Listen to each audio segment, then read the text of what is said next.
Hello everyone, আসসালামু আলাইকুম। তো চলে আসলাম নতুন আরেকটা ভিডিও নিয়ে। আপনারা সবাই কেমন আছেন? আশা করি খুব ভালো আছেন। আজকে আমি একটা ইজিয়েস্ট রেসিপি শেয়ার করব, সেটা হচ্ছে চিকেন বিরিয়ানি। চলুন আমরা কথা না বাড়িয়ে ভিডিওটা শুরু করি। প্রথমে আমার ছোট্ট ফেভারিট কড়াইটাতে আমি মাংসগুলাকে ভালোভাবে ধুয়ে তারপরে এখানে নিয়ে নিচ্ছি। এখানে আমি আগে থেকে ভেজে রাখা বেরেস্তা, টক দই আমি 2 চামচের মতো দিয়েছি। গুঁড়া দুধ প্রায় হাফ কাপের মতো দিয়ে দিয়েছি।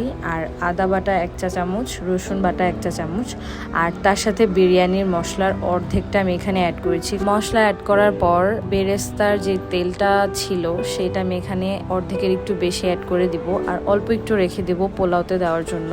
বেরেস্তার এই তেলটা যখন বিরিয়ানির পোলাওর সাথে মিক্স করা হয় তখন খুবই সুন্দর একটা স্মেল আসে অ্যান্ড খেতেও খুব ভালো লাগে। তার জন্য আমি সবসময় একটু রেখে দিই অ্যান্ড ওটার সাথে অ্যাড করি। এখন আমি মাংসটাকে ভালোভাবে মেখে সরাসরি চুলায় বসিয়ে দিব। আপনাদের হাতে যদি সময় থাকে তাহলে আধা ঘন্টা কিংবা 1 ঘন্টার জন্য এটাকে ম্যারিনেশনে রাখতে পারেন। আদারওয়াইজ আমার মতো সরাসরি বসিয়ে দিলেও হবে।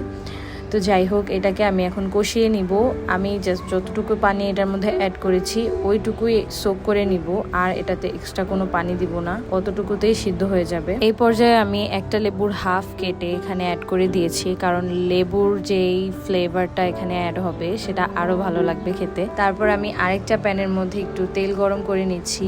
আমার একদমই মনে ছিল না যে বেরেস্তার তেলটাও এখানে অ্যাড করব বলে রেখে দিয়েছি। তো যখন মনে পড়লো তখন বেরেস্তার তেলটা এখানে অ্যাড করলাম, আর সামান্য একটু ঘি দিয়ে নিয়েছি 1 চামচের মতো।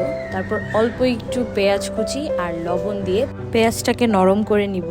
পেঁয়াজগুলো নরম হয়ে গেলে আমি এখানে চালগুলো দিয়ে দিব। পেঁয়াজটাকে একদম লাল করে ভাজবো না, এতে পেঁয়াজটা খেতে খুবই ভালো লাগবে যখন কামড় পড়বে। তো যাই হোক, চালগুলাকে দিয়ে আমি নেড়ে চেড়ে চালটাকে এতক্ষণ ভেজেছি যা বলার বাহিরে। আপনারাও চেষ্টা করবেন একটু বেশিক্ষণ সময় নিয়ে চালটাকে ভাজতে, তাহলে পোলাওটা ঝরঝরা হবে অ্যান্ড খেতেও খুব ভালো লাগবে।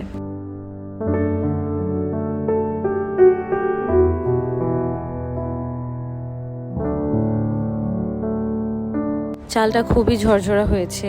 এখন আমার ভাজা শেষ। এই পর্যায়ে আমি এখানে দুধ অ্যাড করে দিব হাফ কাপের মতো। ভেজে রাখা আলু আর কাঁচামরিচ অ্যাড করে দিব। আলুটাকে আমি শুধু লবণ দিয়ে ভেজেছি, আর কিছু অ্যাড করি নাই। আর এখানে আমি মাংসটাও সাথে সাথে দিয়ে দিচ্ছি। আমার ওই যে পানি শুকানোর পরে দিতে একদম ভালো লাগে না, আমি আগেই দিয়ে দিই। তারপরে এখানে আমি পানি অ্যাড করে দিচ্ছি। আমি মেজারমেন্টটা বলে দিচ্ছি। আমি এখানে 750 গ্রাম চাল নিয়েছিলাম, তার জন্য আমি 1.5 লিটার পরিমাণের পানি অ্যাড করেছি। মেজারমেন্টটা একদম সিম্পল, আপনারা যতটুকু চাল দিবেন তার দ্বিগুণ হচ্ছে পানি অ্যাড করবেন। এখানে যদি আপনি 1 কেজির মতো চাল অ্যাড করেন তাহলে 2 কেজির মতো পানি অ্যাড করতে হবে। Too easy. কথা বলতে বলতে বিরিয়ানিটাও রেডি হয়ে গেল। জাস্ট 5 থেকে 7 মিনিট লাগে পানিটা শুকাতে। পানিটা একদম শুকিয়ে গেলে এটাকে আরো 4 মিনিট করে 2 বার দমে বসাতে হবে। আপনারা চাইলে নিচে কোনো তাওয়া দিয়ে তারপরে দমে বসাতে পারেন, বা এভাবে চুলার মধ্যেই দমে বসাতে পারেন। একদম লো আঁচে দিয়ে আরেকটু কমাতে গেলে বন্ধ হয়ে যাবে, এরকম লো আঁচে দিয়ে রেখে দিবেন 4 মিনিটের মতো। তারপরে আরেকবার ওটাকে উল্টিয়ে পাল্টিয়ে আবারও দমে বসাই দিবেন 4 মিনিটের জন্য। তারপর দেখবেন একদম পারফেক্ট ভাবে আপনার বিরিয়ানি রেডি হয়ে গেছে। উপরে একটু বেরেস্তা দিয়ে আমি এটাকে ডেকোরেশন করে নিয়েছি। ব্যাস, আজকের ইজি চিকেন বিরিয়ানিটা রেডি হয়ে গেল।